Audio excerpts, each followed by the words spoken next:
Greetings and salutations, everyone. It's Rich Wilson. Welcome to Fantasy Baseball Live, or Just Prospect Podcast. Today is Tuesday, the 28th of June, and it's about 4:30 in the afternoon. I'm not doing any games today, so I might go. Who knows? I'm not planning on it, but it's real. I have a outing I have to go to tomorrow, so maybe I should get off to a game at some point. So probably have to go all the way up to Hudson Valley to see a game. So we'll see who's pitching, and maybe I'll make the trek up there. But anyway, in the meantime, I am going to go through our hot prospects of the week. And there are, let's see, how many hitters are they? 14 hitters and 5 pitchers. So usually 5 pitchers, just because I want to try to throw more hitters out there in general. I think you should be investing in hitters more than pitchers. In Dynasty Leagues, I only think this question, sorry, just knocked my headphones off. This question was asked of me recently, like how many positional players versus pitchers do you typically roster? And it depends by league, but it's generally 2-to-1, maybe even 3-to-1 hitters versus pitchers. And I rarely have a pitcher rostered who is not in at least high A, if not double A. So let me give you just a sense. Let me bring up DL5. That's the one Tim and I play in together. Have a very good team there. I'm in better than mid-pack. I'm 100 points, but there's a lot of guys. Let's see, 1, 2, 3, 4, 5. There's 6 of us that have above 100 points at the moment. So it's pretty competitive. The guy winning has got 117. So I'm in the money. That's a good team. I've lost a lot of pitching. But let me tell you, let's see, we have 25 minor leaguers. In this league, I've got a lot of pitchers. 1, 2, 3, 4, 5, 6, 7, 8, 9. I've got 9 pitchers. I've got Jordan Milosevic, Peyton Batenfield, both of those double A and higher. Got Brett Carey. So he's with the Angels, having a really good season. Alec Burleson, who's one of my guys. He is a Dodger. I got Gordon Graceffo. Got Ryan Nelson. So Gordon Graceffo and Ryan Nelson are both in double A. Yeison Perez, double A. Tanner Beebe, who is a very young kid. I have him. And I've got Norgi Vera, who I think is finally off the IL. So that's my pitching staff. So in this particular league, it's not a 2-to-1. But if I go to another league, and I will tell you there, let me go to DL4, which I've been in for quite a while. I'm actually second in that league. I have a great team in that league, but somebody in first place has a better team than me. So I have similar pitchers as I have in the other league. So I've lied. So in this particular case, I've got 8. So yeah, it's a 2-to-1. I've got 17 positional players and 8 pitchers. One league I know I've got, I think, like 20 positional players versus 5 pitchers. That's DL6 if I go there. DL6 I've only got 1, 2, 3, 4, 5. So I have 20 positional bats and 5 pitchers. That's probably a little too light. I have Yeison Perez, Jay Groom, of course, Alec Burleson, Brett Carey, and Norgi Vera. So I might be looking to add some depth in my pitching, but my major league pitchers got a lot of young kids. Hunter Green and Shane Baz are anchoring my major league roster, along with Noah Syndergaard, Zach Wheeler, Joe Ryan as well. So, and then on my IL, of course, I got who's who on my IL, Dustin May and just Dustin May, Steven Matz, and John Means in that particular league. So that generally it's 2-to-1. In one case, probably a little bit too many positional bats, where it's in that case it's 20-5, so it's 4-to-1. So I like to probably keep it with 25 minor leaguers, 7 to 8 pitchers, and the rest would be hitters. So I kind of do that with the hot prospects of the week. Wanted to do this quickly, and of course now I am already droning on about stuff hopefully you care about. We're 5 minutes in. Let me get to the hitters. Going by AAA on downward, and I've got a couple of DSL guys, or at least one DSL guy in here for you guys. So good stuff. First guy is Samad Taylor. He's a second baseman. He is with the Toronto Blue Jays. He is in AAA. He is 23 years old. 8 for 22, 4 home runs, no stolen bases, 5 strikeouts, and 2 walks. And for the season, he's hitting 267, 348, 9 home runs, which is pretty significant, 23 stolen bases, a 21% strikeout rate, and a 10% walk rate. So he's having a really good season. Look, the speed has always been his carrying tool, but he's added some pop, and that's why I thought that the 9 home runs were significant, and quite frankly, he's improved his approach. And I think all of a sudden, a guy that, second baseman, maybe he can be a utility guy, but usually utility guys have to play shortstop. He's not a very good shortstop, so his bat is really going to have to play. That's why it's important when you're relegated to left field and you're relegated to second base. It's hard to be a fourth outfielder and also be a left fielder, though.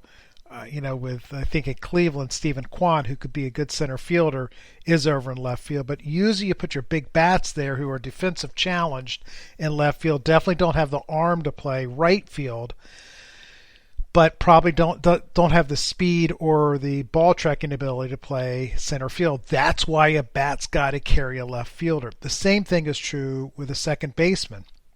Many times second basemen are failed shortstops.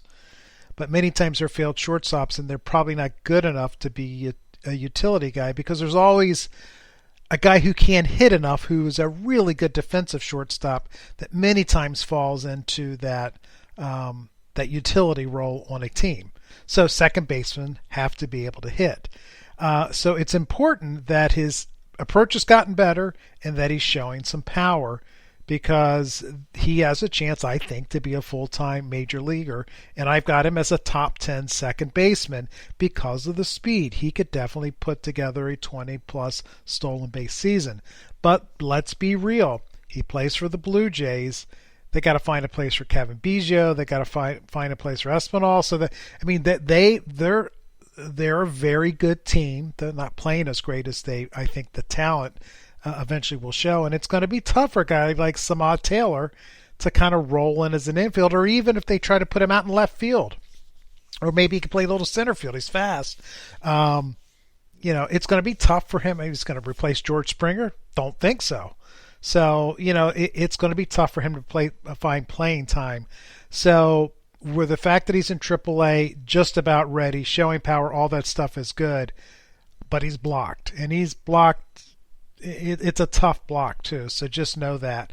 Now, guys who are good eventually find playing time, whether it's on the team they're on now or they somehow get moved, or maybe Kevin Biggio gets moved, and then he can kind of come up and fill that void. We'll see. Number 2 is Alec Burleson. He is an outfielder. He is in St. Louis. He is also in AAA, and he is 23. I know a lot of people love this guy, and he is right on the cusp of making my top 100. He's had a very good season. 11 for 22 this past week. 1 home run, no stolen bases, 3 strikeouts, and 5 walks. And again, I sort by on base or OPS, so there was probably a lot of doubles, and so there was enough for him to get a high enough OPS to make the list. But for the season, this is good. 343 batting average, a 389 on base percentage, 15 home runs, 3 stolen bases. What's really encouraging is the strikeout rate of 13.5 and a 7% walk rate. So, look, there's definitely power, and I think he has a chance to hit. But here's the problem. If you just take a look at the stat line, it looks great. 343, 389, 578 slug, and that's 275 plate appearances.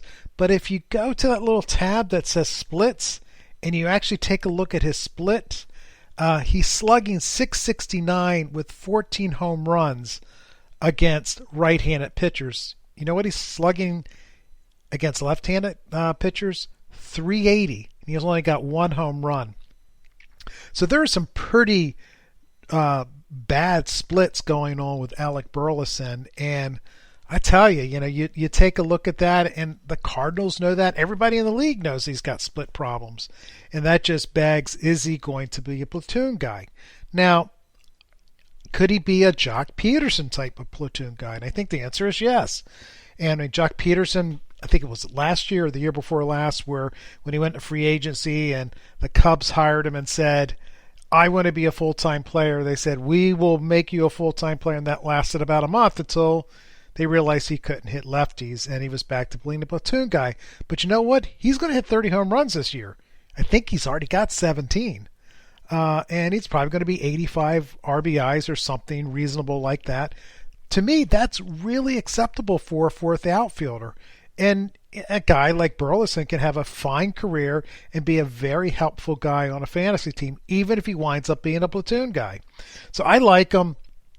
But do I put a likely platoon guy at the 100th or 98th spot on the top 100? I don't know. But we did that with Jock Peterson. Jock Peterson was a top 25 prospect, and all the signs were there where he was going to be a platoon guy. So probably, because he's just about ready. There's serious power there, and he can hit as long as it's against right-handed pitchers. Number 3 is Hudson Potts. For you long-term followers of prospects, have definitely heard the name Hudson Potts and probably have forgotten about him, and for good reason. He is on the Boston Red Sox. He is a third baseman. He's in Double-A and 23 years old now. Wow, how time flies. 7 for 15 this past week, 2 home runs, no stolen bases, 3 strikeouts, and 2 walks. And for the season, here's the problem. 215 batting average, a 305 on-base percentage. Pretty nice split. That's almost 90 points on top of his batting average to get to his on-base percentages. 8 home runs, decent, no stolen bases, 29% strikeout rate, and 11% walk rate. Look, there's still plus power in the bat, but he's never posted a 500 slug. I think one year was a 499 slug. The problem is the strikeouts, and it's the same this year. He's showing more patience, which is good. But if you continue to show the patience, if you can get that strikeout rate down to 25, 26%, maybe there's a chance for full-time regular. But for the moment, he's out of the Boston Red Sox top 15. But, likely a top 20 prospect in the Red Sox organization, which is all of a sudden looking extremely deep when you take a look at some of the guys that have really shown up this year. I mean, Ceddanne Rafaela is a guy in particular that has really cranked it up, and Blaze Jordan, another kid. I mean, these guys have really turned it up, and Hudson Potts is not having a great season. I mean, it's just too many strikeouts, and that's been his problem all along. First time for Anthony Volpe comes in at number 4. Yay, Anthony Volpe. Shortstop in the New York Yankees, Double-A, 21 years old. He was 7 for 23, 3 home runs, 3 stolen bases, and for the season, 238 batting average. I get it. 329 on-base percentage, really good. So that's 100 points or 90 points on top of that. 10 home runs, 27 stolen bases. And here's the good news. It's a 20% strikeout rate, a 10% walk rate. He is young for the level at Double-A. I've seen him play many times already, and many times, 8 to 10 times. How many Double-A games I've been to this year? I don't know, a bunch. And he's a really good player. I mean, he plays with his hair on fire. He still plays like Brett Gardner to me. I think he'll be a better player than Brett Gardner, but similar speed, particularly when Gardner was coming out of the minors. He's a better hitter than Gardner. But he's what did I tell you? How many home runs? 10 home runs. I mean, he could definitely be a 20-30 guy. I'm guessing more of a 12 to 15-30 guy, particularly early in his career before he starts to really put on that man strength. He's a very good player. His problem has been his batting average of balls in play, which is sitting at 266, and it is the direct result of a 10% increase in his ground ball rate, and that 10% came away from where? The line drive. So he's just rolling over on a few too many pitches. He needs to get under the ball a little bit, start making a little bit better contact. And, I've seen a bunch of ground balls being hit by. They're hard ground balls, but he needs to get the ball back up in the air. I think that's totally correctable. But for those of you who thought maybe he would come up this year, no chance. I definitely think he comes up next year because I think the Yankees will keep him at least for most of the season in Double-A. And then have him spend a half a season in AAA next year before he's ready to roll. Because, again, he's only going to be 20.